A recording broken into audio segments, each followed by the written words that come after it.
இன்றைக்கி நம்ம ராகி மாவை பயன்படுத்தி இனிப்பு கொழுக்கட்டை எப்படி செய்கிறதுன்னு பார்க்க போகிறோம். இந்த இனிப்பு கொழுக்கட்டை சாப்பிட்றதுக்கு நல்லா சாஃப்டாக ரொம்பவே அருமையான டேஸ்ட்டாக இருக்கும். இந்த இனிப்பு கொழுக்கட்டை செய்ய அதிகமான பொருட்களே தேவையில்லை, ரொம்ப ஈஸியாக செஞ்சு முடிச்சிடலாம். ஹலோ ஃப்ரெண்ட்ஸ், வெல்கம் டு சமே டிலேட்.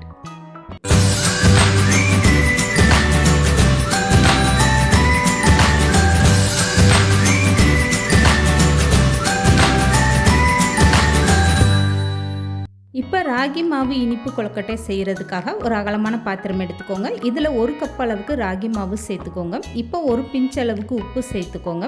இதுக்கப்புறமா நல்லா ஸ்பூன் வச்சு இந்த மாதிரி கலந்து விட்டுட்டு சூடான தண்ணி சேர்த்துக்கோங்க. தண்ணி நல்லா கொதி வர ஸ்டேஜில் ஸ்டவ்வை ஆஃப் பண்ணிவிட்டு அந்த ஒரு சூடான தண்ணியை நீங்கள் இந்த மாவில் சேர்த்து பிசைஞ்சுக்கிறணும். எடுத்ததுமே அதிகமான தண்ணி சேர்க்காமல் இந்த மாதிரி கொஞ்சம் கொஞ்சமாக தண்ணி சேர்த்துட்டு அதுக்கப்புறமா ஒரு ஸ்பூன் வச்சு இப்படி கலந்து கொடுங்க. கை போட்டு பிசைஞ்சிங்கன்னா தண்ணி சூடாக இருக்கிறதுனால கை சூடாக ஆரம்பிச்சிடும். அதனால் இந்த மாதிரி ஒரு ஸ்பூன் வச்சு மாவை நல்லா கலந்து கொடுத்துருங்க. இப்போ எல்லா தண்ணியுமே சேர்த்தாச்சு. இதுக்கப்புறமா கை வச்சு இந்த மாதிரி நல்லா மாவை பிசைஞ்சு எடுத்துக்கோங்க. 1 கப்பு ராகி மாவுக்கு எனக்கு 1/4 கப்புக்கும் கொஞ்சம் கூடுதலாக தண்ணி தேவைப்பட்டுச்சு. இப்போ பாருங்கள், மாவு இந்த மாதிரி ஒரு பக்குவத்தில் பிசைஞ்சு எடுத்தாச்சு. நீங்கள் சூடான தண்ணி சேர்த்து மாவு பிசையும் போதும் கொழுக்கட்டை நல்லா சாஃப்டாக வரும். இப்போ இந்த மாவுலேருந்து கொஞ்சமாக எடுத்துகிட்டு கையில் இந்த மாதிரி உருண்டையாக நீங்கள் திரட்டி எடுத்துக்கோங்க. இந்த மாதிரி சின்ன சின்ன உருண்டைகளாக நீங்கள் ரெடி பண்ணி எடுத்து வச்சுக்கோங்க. இதுக்கப்புறமா ராகி மாவு கொழுக்கட்டையை வேக வச்சு எடுத்துக்கலாம். இப்போ நான் எல்லா மாவுமே இந்த மாதிரி உருண்டைகளாக திரட்டி எடுத்து வச்சுட்டேன். இப்போ ராகி மாவு உருண்டைகள்லாம் வேக வச்சு எடுக்கிறதுக்காக ஒரு இட்லி தட்டு எடுத்துக்கோங்க. இந்த இட்லி தட்டில் ஒரு ஈரமான துணியை விரித்து விட்டுட்டு இதுக்கப்புறமா நம்ம ரெடி பண்ணி வச்சுருக்க இந்த மாவு உருண்டையெல்லாம் எல்லாமே இந்த மாதிரி சேர்த்துக்கோங்க. இப்போ வேக வச்சு எடுக்கிறதுக்காக இட்லி பாத்திரத்தில் தண்ணி சேர்த்துக்கோங்க. தண்ணி நல்லா சூடானதுமே இந்த தட்டை தூக்கி அப்படியே வச்சுட்டு ஒரு மூடி போட்டு வச்சுருங்க. கரெக்டாக 15 நிமிஷம் இந்த கொழுக்கட்டையை நீங்கள் வேக வச்சு எடுத்துக்கோங்க. அப்போ தான் உள்ளே நல்லா மாவு இல்லாமல் கொழுக்கட்டை வெந்து நல்லா சாஃப்டாக வரும். இப்போ 15 நிமிஷத்துக்கு அப்புறம் நான் ஓப்பன் பண்ணி காட்டுறேன் பாருங்கள். மாவு நல்லா சூப்பராகவே வெந்து வந்துருச்சு. இப்போ இந்த கொழுக்கட்டையெல்லாம் அப்படியே நீங்கள் எடுத்து வேறு ஒரு பாத்திரத்தில் மாற்றி எடுத்து வச்சுக்கோங்க.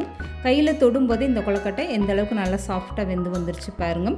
இப்போ வேறு ஒரு அகலமான பாத்திரத்தில் 1 கப் அளவுக்கு உடைச்ச வெல்லம் சேர்த்துக்கோங்க. 1/2 கப் அளவுக்கு தண்ணி சேர்த்துக்கோங்க.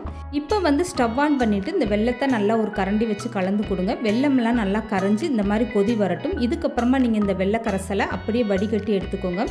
இதுக்கப்புறமா அதே பாத்திரத்தை நீங்கள் நல்லா க்ளீன் பண்ணிவிட்டு இந்த வெள்ளை கரைசலை சேர்த்துக்கோங்க. வடிகட்டிட்டு சேர்க்கும்போது கொழுக்கட்டை சாப்பிடல நம்மளுக்கு மண் தூசி எதுவுமே இல்லாமல் இருக்கும். இப்போ வேக வச்சுருக்க இந்த கொழுக்கட்டை உருண்டை எல்லாமே இந்த வெள்ளை கரைசலில் அப்படியே சேர்த்துருங்க. இதை எல்லாமே சேர்த்ததுக்கப்புறம் மூடி போட்டு ஸ்டவ்வை மீடியமாக வச்சுட்டு அப்படியே ஒரு 5 நிமிஷம் இந்த வெள்ளை கரைசலில் இந்த கொழுக்கட்டை அப்படியே வேக வச்சுருங்க. அப்போ தான் உங்களுக்கு இந்த கொழுக்கட்டைக்குள்ளெல்லாம் இந்த வெள்ளை கரைசல் போய் சாப்பிடும்போது கொழுக்கட்டை நல்லா சாஃப்டாக இனிப்பாகவும் ரொம்பவே அருமையான டேஸ்ட்டாக இருக்கும். இப்போ பாருங்கள், நம்ம சேர்த்துருந்த வெள்ளை கரைசலில் இருக்க தண்ணியெல்லாம் ஓரளவுக்கு வத்திருச்சு. இந்த கொழுக்கட்டையுமே நல்லா வெந்து வந்துருச்சு. இப்போ 1/2 ஸ்பூன் அளவுக்கு ஏலக்காவும் சுக்கும் சேர்ந்த பொடி சேர்த்துக்கோங்க. இது சேர்க்கும்போது கொழுக்கட்டை நல்ல வாசனையாக ரொம்பவே அருமையான டேஸ்ட்டாக இருக்கும். இப்போ கொஞ்சமாக துருவிய தேங்காய் சேர்த்துட்டு நல்லா கலந்து கொடுத்துருங்க. அவ்வளோதாங்க. இப்போ நீங்கள் ஸ்டவ் ஆஃப் பண்ணிவிட்டு இந்த கொழுக்கட்டையை அப்படியே எடுத்து நீங்கள் சாப்பிட கொடுக்கலாம். ராகி மாவில் செஞ்ச இனிப்பு கொழுக்கட்டை உங்களுக்கு பார்க்குறதுக்கு தான் இந்த மாதிரி ஒரு கலரில் இருக்கும். சாப்பிடும்போது ரொம்பவே சூப்பரான டேஸ்ட்டாக இருக்கும். வீட்டில் குழந்தைகள்லேருந்து பெரியவங்க வர ஸ்நாக்ஸ் கேட்டாங்கன்னா இந்த மாதிரி ஒரு சூப்பரான ஸ்நாக்ஸை நீங்கள் ரெடி பண்ணி கொடுங்க. அருமையாக விரும்பி சாப்பிடுவாங்க. இந்த வீடியோ பிடிச்சிருந்தால் லைக் பண்ணுங்கள், ஷேர் பண்ணுங்கள். மறக்காமல் சமையல் டிலேட் சேனலை சப்ஸ்கிரைப் பண்ணுங்கள்.